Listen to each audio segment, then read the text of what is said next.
Сәлем достар, бүгін сіздермен етті бәліш жасаймыз. Қатпарлы нанға жасау үшін осындай ұнға суық сары майды саламыз. Осылай крошка қылып жасаймыз.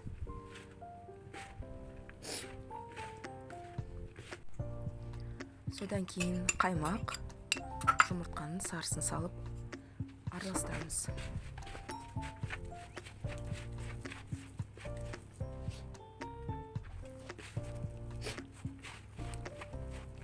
Қамырыңыз құрғақ десеңіз, қаймақ салуға болады. Содан кейін қамырымызды 1 сағат тоңазытқышқа саламыз. Қамырды 2 бөлікке бөлеміз, үлкен бөлігін жаямыз.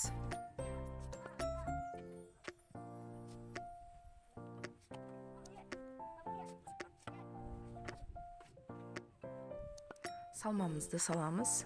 Менде салмамда ет, сарымсақ және картоп.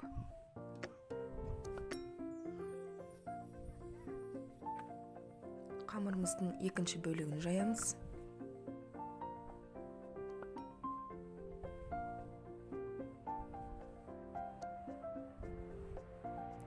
Видеода көрсетілгендей үстіне қойып біріктіреміз.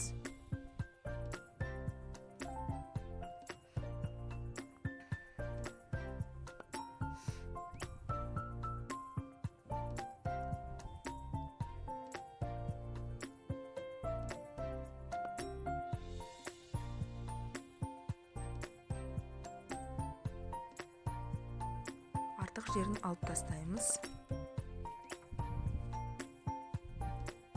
Содан кейін осы видеодағыдай өрнектеп қосып шығамыз.